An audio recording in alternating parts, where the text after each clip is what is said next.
Hey guys, JC the Sniper coming to you again, and this time it's been a while, but coming to you once more with a firearm review. It's been a little while since I've done one, but today I have the Sig Sauer Mosquito 22 long rifle semi-automatic pistol. So we're going to talk a little bit about these. First of all, what are you going to use this for? This is not going to be defensive gun because it's in 22 long rifle, and basically you're just not going to want to shoot something that big at an enemy bent on killing you, which is pretty much the only time you're going to shoot somebody with a firearm. I'd much prefer to shoot someone with a 9mm hydro shock. This would be much better. Clearly it's a significantly larger round.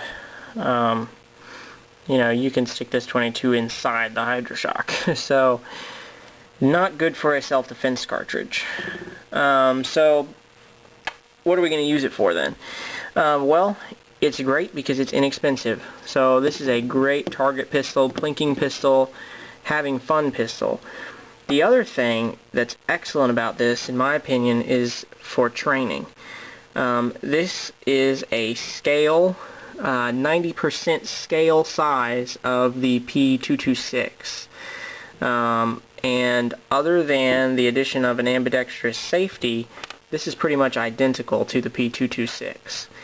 So in that respect, this is really cool because you're going to get the look and feel of a 226 in a handgun that you can afford to shoot. So I think that's pretty cool.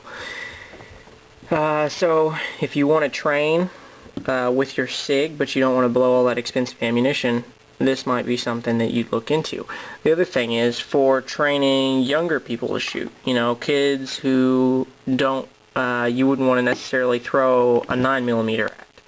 You could have them shoot this, and they're going to be comfortable with it. The recoil is very manageable based on the size of the firearm and the size of the round. It's very manageable, and anyone can shoot this. So that's a great reason to have one. So basically it's going to be a target pistol, a training pistol, maybe varmint shooting, stuff like that. Just not a defensive tool. I'll talk a little bit about specifications here. It is a 22 long rifle. The action is double action, single action, so that first pull is a long double action. You can see that coming back. Oh, by the way, this is safety cleared. Nothing in here, empty, no magazine, nothing in the chamber. And hammer down. So as you can see, it also has a magazine disconnect, which I'm not a big fan of, but that's why this won't drop. But it does have that long double action pull, and then once you've cocked it back, it has a single action pull, which is shorter, which won't engage because of the magazine disconnect, which I'm not a big fan of. So anyway, that's pretty cool. Double, single. I'm not a big fan, honestly, of the double action, single action. I prefer the Glock action with the striker fired, or just a straight single action, or even just a straight double action. I'm not a big fan of the combined action just because you lose a little bit of consistency, because your first pull is long and heavy, and then your next one is crispy, and it can just change things on you. The double action pull is 12.4 pounds, which I think is fine for a double action pull. And the single action pull is 4.4, which is nice. I like that. It's a very light pull. I think that's a pretty good pull weight for the single action part. It's not too crisp or too heavy that you're going to have trouble with it or cause jerking on the firearm, but it's not too light that it's going to just go off all the time if you just bump it. Overall height 5.3 inches.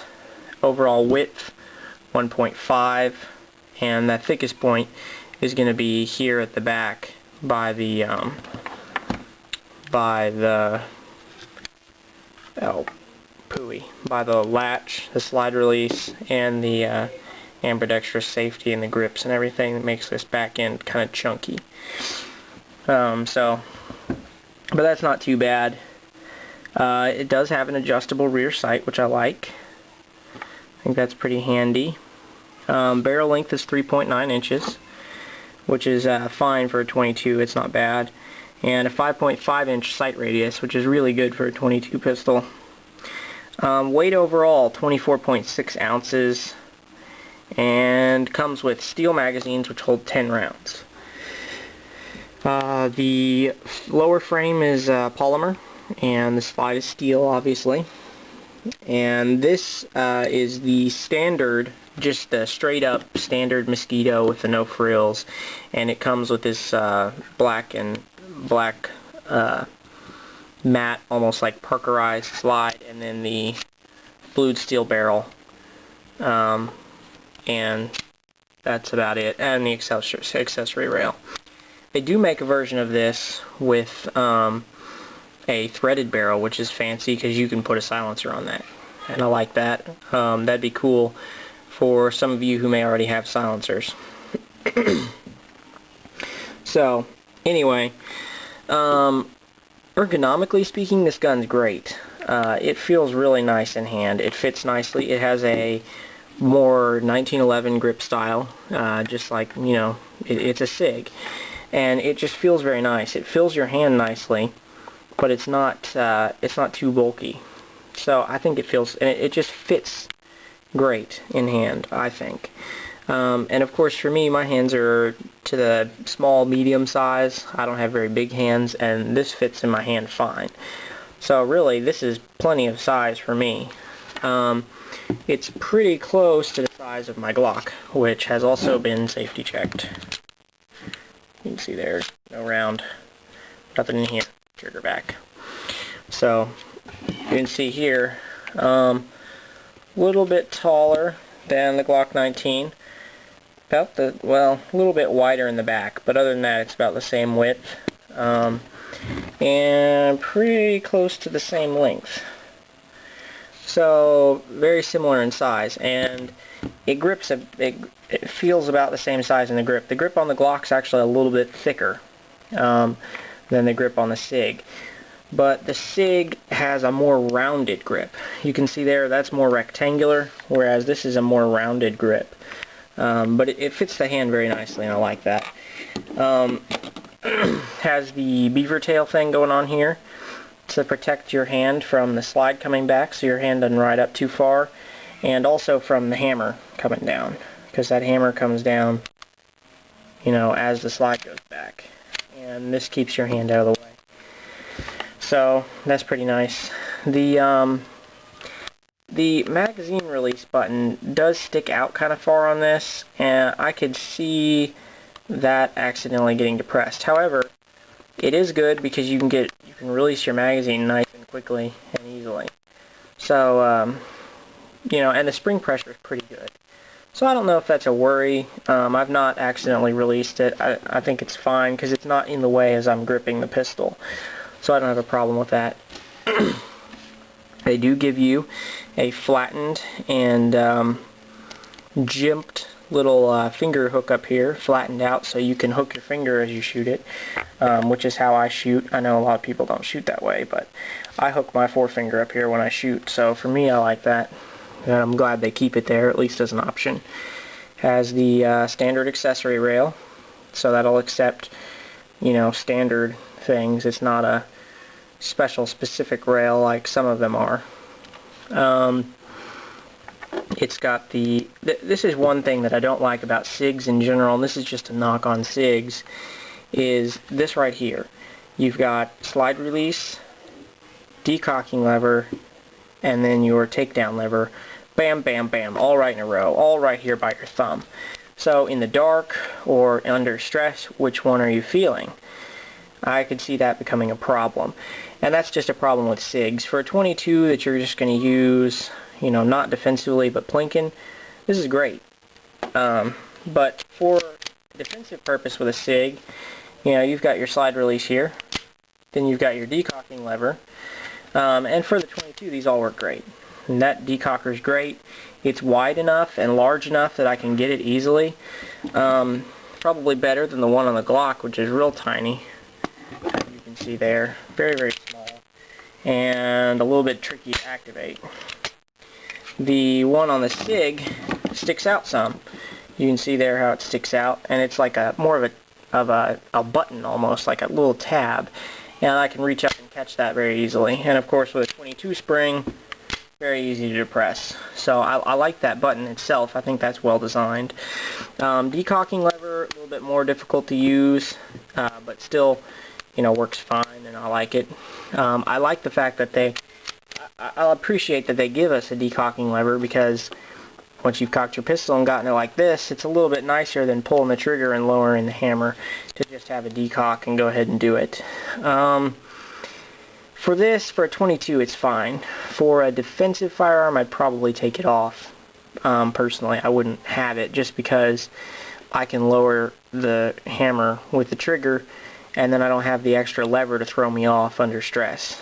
And then this is the takedown lever, which to activate, you rock this back, pivot the lever forward, and then it just slides off. So takedown's very easy, and cleaning is easy for that reason. So I like that a lot. I like the way that takedown works. Not quite as simple as the Glock, but almost nothing is. So this gets high marks in my opinion. Very similar to the Beretta 92, which is also very good in the takedown arena. The trigger I like. It's a polymer trigger, but it doesn't have a lot of flex. I don't notice it flexing as I pull, so I think that's good. You do get an adjustable rear sight, which is nice, and just very bright 3-dot sights. One thing I will say is they're pretty good. They're maybe a little bit loose.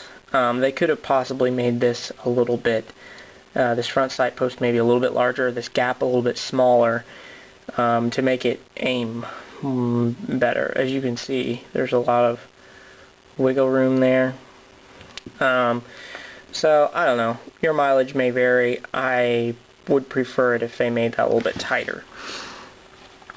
Ambidextrous safety, which I don't need, but some people might, and you won't see those on the larger SIG models.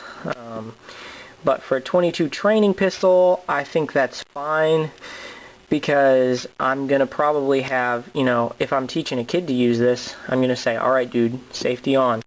You make sure you have that safety on every time. Don't trust the safety. You assume the safety doesn't work, but you have it on anyway. And that safety does lock the trigger. Doesn't lock the slide, but it locks the trigger from going. So, actually no, I've lied to you. It doesn't lock the trigger. That's funny. So don't listen to me. It doesn't lock the trigger, but it is a safety. It won't fire with the safety on. At least theoretically. So anyway, that's decent. Steel magazines hold 10 rounds. Polymer base plate, pretty straightforward and easy. They do have this little button that you can slide down and push over in order to keep from having to push the spring down with every time. So you can compress the spring with this and snap it in there, drop your rounds in, and then pop the button and it locks the spring back up again. So I like that. Makes loading easier. So that's pretty cool, because with 22s you're going to be burning through a bunch of ammo. So I like that. It is cycled fine with every ammunition I put through it. Used Golden Bullet, Winchester. It's cycled fine with everything. I've not had any problems with not cycling around due to the like low powered or whatever. The only problems I've had is with ammunition. Bad primers, stuff like that. Never had a jam, so that's pretty cool.